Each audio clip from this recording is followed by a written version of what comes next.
မင်္ဂလာပါရှင်ကျွန်တော်တို့ချွေးမြတ်ကို page ကကြိုဆိုပါရရှင်အခုကဒီဗီဒီယိုလေးကိုဆုံးအောင်ကြည့်စေချင်ပါတယ်ရှင်ဘာကြောင့်လဲဆိုတာကဆမလေးစီမှာအစိမ်နေအတဲ့အချိန်မှာပေါ့နော်မှားယွင်းသွားတဲ့အချက်ကလေးတွေကိုပြောချင်လို့ပါအဲ့ဒီအစီရင်ကားတဲ့တံပြန်အစီရင်လေးတွေနော်တံပြန်အစီရင်လေးတွေအပြည့်စုံအစီရင်လေးတွေစီရင်တဲ့အခါမှာအမှားလေးတွေဖြစ်တတ်တယ်ပေါ့နော်အဲ့ဒီဟာလေးကနော်သူကကိုယ့်ရဲ့ချစ်သူကိုယ့်ရဲ့ကောင်းမလေးကိုယ့်ရဲ့ကောင်းလေးကိုစနိုက်ကျော်တို့ကြာကူလီလူကပတ်သက်လို့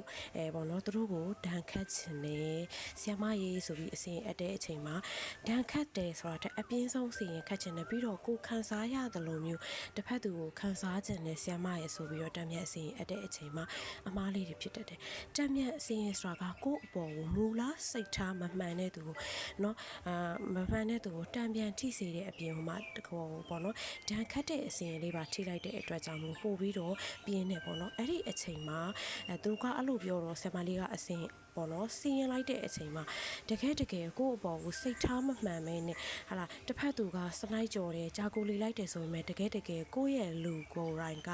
ရည်စားမရှိဘူးဆိုပြီးတော့ဖုံးကွယ်ပြီးတော့တစ်ဖက်လူနဲ့ပတ်သက်တာဖြစ်တဲ့အတွက်ကြောင့်မလို့တစ်ဖက်လူရဲ့အမားကနဲတယ်ကိုယ့်အပေါ်တကယ်ကိုမူလအမှန်ဟာလာစိတ်တက်မမှန်တဲ့သူကကိုယ့်ရဲ့သက်ဆိုင်သူဖြစ်နေတဲ့အချိန်ကြတော့ဆင်မလေးတို့စီရင်လိုက်တဲ့အစီရင်မှာတကယ်ထိသွားတဲ့သူကကိုယ့်ရဲ့သက်ဆိုင်သူဖြစ်သွားတတ်တယ်အဲ့ဒီအချိန်မှာဆ iam မကြီးသူတော့ကျမကြီးတအားဆိုးရွားနေတယ်ဘလို့မှကူးလို့မရဘူးတကူလုံးအဖို့အဖိတ်နေထွက်တယ်တော့ကျမကြီးပြီးတော့အဓိကနေရာပေါ့နော်ဒီအမျိုးသမီးတွေအမျိုးသားတွေအဓိကနေရာမှာထိခိုက်ဒဏ်ရာတွေဖြစ်နေတယ်ကူးလို့လည်းမရဘူးစေးထိုးစေးတောက်တယ်အစမပြေဘူးဆိုတာဒီက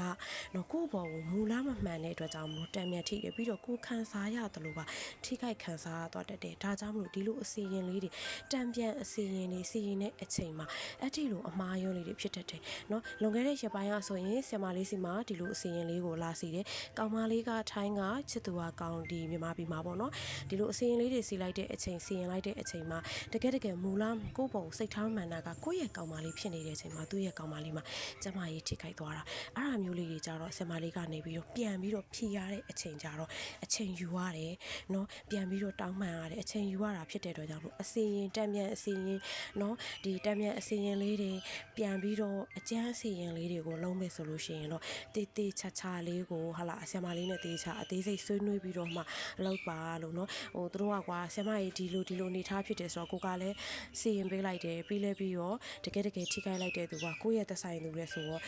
ကိုကချစ်တယ်လေချစ်တော့ဆ iam မကြီးဒီစီရင်လေးကို cancel လုပ်ပေးပါဆိုလို့ cancel လုပ်ရတဲ့အချိန်မှာဆ iam မတို့အတွက်ကလည်းမလွယ်ကူပါဘူးเนาะအဲ့ဒါလေးကိုပြောချင်လို့ပါရှင်